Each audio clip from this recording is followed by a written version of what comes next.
¿Cómo le va? ¿Qué dice, Cristian? Un placer. Buen día, buena mañana. ¿Cómo, cómo estás, Paulino? ¿Cómo están todos? Muy bien, gracias a Dios. Bueno, acá con Juli, eh, analizando un poco los estados de ánimo, los humores. Podemos llamar a un analista político, a un consultor económico o un psicólogo. Claro. Pero decidimos llamarte a vos. Pregunta del millón.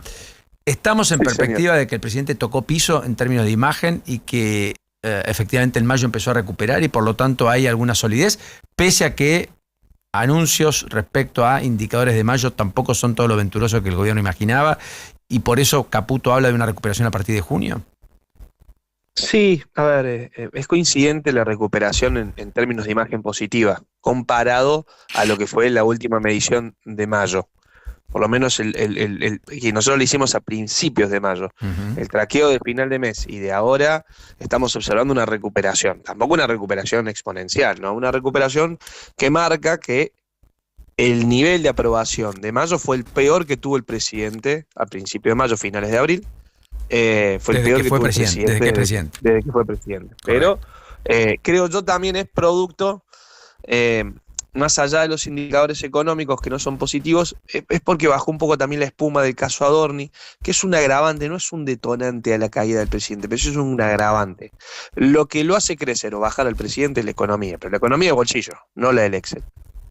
Y esto implica que no es la economía de las acciones en niveles récord, de una eventual recalificación de deuda de la Argentina, de un riesgo país en 300 puntos, sino de consumo y dinámica de mercado interno, Exactamente, exactamente. Mm. Es lo que percibe que la es lo que gente en todavía su está bolsillo. frío y que la corre de atrás. Sí. Sí, sí, no, pero aparte lo tenemos como principal preocupación, o sea, para el 46% de los encuestados a nivel nacional, su principal preocupación es la pérdida de poder adquisitivo, no llegar a fin de mes. La segunda principal preocupación, con el 21%, es el miedo a perder el trabajo. O sea, todo ronda lo económico, pero desde la perspectiva de lo que significa no llegar a fin de mes. Incluso inflación, que supo estar en tope de gama en materia de preocupaciones, hoy está quinta con el 5%. Ha dejado de estar en ese radar como supo estar en otras épocas. O sea, la inflación le preocupa solo a 1 de cada 20 argentinos hoy. Exactamente, exactamente. Ahora, hay un tema que marcabas. Las dos principales preocupaciones son, por un lado, efectivamente, no llego a fin de mes, y lo otro, perder el empleo. O sea, Ujú. es un juego de expectativas muy fuerte. La economía siempre lo fue, pero también en términos políticos para el presidente ahora. Revertir expectativas. Por eso tal vez se cargó él personalmente la comunicación del gobierno, para intentar revertirlo. ¿O me equivoco? No, no, sí, comparto. Creo que el gobierno, después de muchísimo tiempo, permite por lo menos contemplar un control de daños en la comunicación. Eh, a ver, yo tengo un término que es anarquía comunicacional controlada. ¿Por qué Anarquía anarquía? Porque no hay un comunicacional controlada. Está bien eso. controlada, exactamente. ¿Por qué? Tiene su justificación. Es anárquico porque no hay un orden, es totalmente desordenado. Es totalmente desordenado. Pero, y es comunicacional porque los principales ejes para poder lograr un control es a través de la comunicación. Y es controlada porque por lo menos, si no vas a lograr crecer, a ver, si no vas a lograr capitalizar alguna cuestión, por lo menos haces control de daños. Y generas muchísimo ruido, se genera muchísimo ruido. Y fíjate que hubo una secuencia de circunstancias. Una especie de Vos, teoría del Adorni, caos, digamos. Que, para no identificar exactamente. un elefante, nada mejor que plantar una manada. Exactamente, exactamente. Fíjate que vino los audios de Milei, Sí. después vino la pelea de Santiago Caputo contra Martín Menem, después vino la pelea de Karina o la rebelión de Patricia. Y ojo, no digo que no sean genuinos, digo que por lo menos se hace control de daños. Fíjate que a cada acción hubo una consecuencia que demarcó de que no está todo roto. Por ejemplo, los audios de Milei. Al instante apareció un remix. Bueno, listo, y se te mitigaste el problema. Después, la pelea. Los audios la de Milei, pelea perdón, por anterior- si alguno se lo perdió, eran audios íntimos de Milei, Sí, supuestamente hablando con mujeres, ¿está bien? O con una en particular. Que por supuesto muchos no dimos nota de eso, es un carpetazo a la CIDE, que sé yo. O sea, claro, eventualmente Santiago Caputo, qué sé yo. Si yo sigo Bueno, tu después- narrativa, decía, bueno, Santiago Caputo pergenió todo. Filtró los audios, después se peleó con Menem, y después tejió puentes con Patricia para finalmente hacer un efecto distractor y terminaron todos hablando con Karina. Sería como el cráneo general.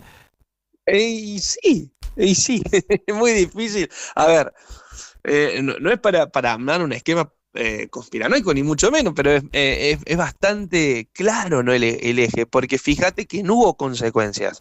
A ver, la pelea de Santiago Caputo con Martín Menem no dejó un desvinculado o alguien totalmente habilitado. No, es más, una foto que es Lule Menem dándole la mano a Santiago Caputo, viceversa. Listo. Está bien, todo. pero con Santiago Caputo limpiándose la mano después, ¿no? Sí, bueno. Bueno, no son cosas menores. No verbal. Claro. Pero es verdad, digo, a ver, tienen la capacidad de controlar por lo menos de qué se habla. Cuando apareció el caso Adorni y empezó a crecer exponencialmente, no controló. Y empezó a darse la aparición. No era controlado. Correcto. No era controlado. Eran todos los días un descontrol absoluto. Está muy bien. Es un buen punto. Cristian, por último, ¿vos entendés, creés que estamos frente a una dinámica que haya incentivos en la oposición para validar la derogación / suspensión eventual de las PASO el año próximo? ¿O que eso atenta lisa y llanamente contra una oposición que sin ese instrumento difícilmente pueda organizarse de cara a la elección del 2027? Bueno, a ver, Pablo, la pregunta es buena y profunda, porque hay diferentes intereses. Yo lo plantearía. Porque la oposición es el kirchnerismo por un lado, / cristinista. Por otro lado lo tenés a Axel Kicillof, que no está taxativamente alineado a Cristina, claramente. Y otro tenés los gobernadores, que son fundamentales porque son los que te aportan senadores y diputados. Por el lado del kirchnerismo, obviamente que necesitan las PASO para ordenar ese problema. O sea, va Kicillof, va Grabois, va quien sea, bueno, quien sea el ganador, todos acompañan. Por el lado de los gobernadores, y no están tan emocionados de mantener las PASO, no son parte de un proyecto nacional. No estamos en 2019. Y esto es importante aclararlo, porque muchos gobernadores incluso especulan con la suspensión de las PASO y poder tener 2 o 3 meses más de gestión, incluso despegándolas con las nacionales, ¿se entiende? Sí, o sea, no es lo mismo adelantar a junio que adelantarla a agosto, septiembre. Sí, entonces tenés 3 meses más para técnicamente capitalizar un desgaste de la imagen de Milei, que es lo que especulan muchos, y por otro lado, inaugurar obras, tener un poquito más de gimnasia, de militancia estructural, bueno, esas herramientas. Ahora, por el lado del oficialismo, yo soy un convencido que el oficialismo tiene un pro y una contra en la suspensión de las PASO. ¿Cuál sería la contra? Todo ganando. La contra es que las PASO son un despertador del antikirchnerismo.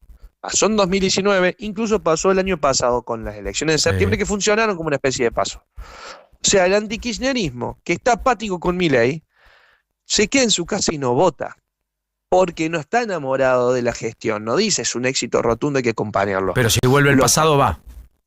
Exacto. Fíjate qué pasó en septiembre con los 14 puntos en provincia y se despertó exponencialmente la boleta de Milei en todo el país. Incluso pasó en 2019 de las PASO de Macri, que cuando terminó 15 puntos arriba Alberto Fernández, se fue a votar en masa de cara a octubre a Macri, no por enamoramiento a Macri, sino porque su mal mayor era el regreso del kirchnerismo. Y eso es un activo. Digo, es un activo que si vos no tenés esa elección, que te lo despierte y puedes llegar a las generales con ese segmento electoral dormido. Por pero lo obviamente tanto, quizás el 42 se convierte en 35, no sé. Exactamente, y la foto del 35 queda lejos de cara a un balotaje, ¿no? Cristian, un enorme abrazo, un placer. Por favor, Paulino. Hasta la próxima, un verdadero gusto. 8:51, ya en la mañana, interesante. Es muy bueno, muy bueno. Didáctico además, 8:51, ya volvemos. Now. Mete un cambio con Ford Taraborelli. Trae tu SUV 2022, campeón del mundo, y cámbialo por un Ford 0 km 2026. Consulta por la promoción en cualquiera de nuestros concesionarios, ubicados en Caballito, Recoba, Vicente López y Bariloche. Promoción válida 15 de mayo 2026 al 18 de julio 2026. Hasta votar. Stop tomado usado sujeta a inspección, verificación y tasación. Stock limitado no acumulable con otras promociones. Consulte condiciones en sucursal organizada en Zona Auto Sociedad Anónima CUI 30-7091-3308-6.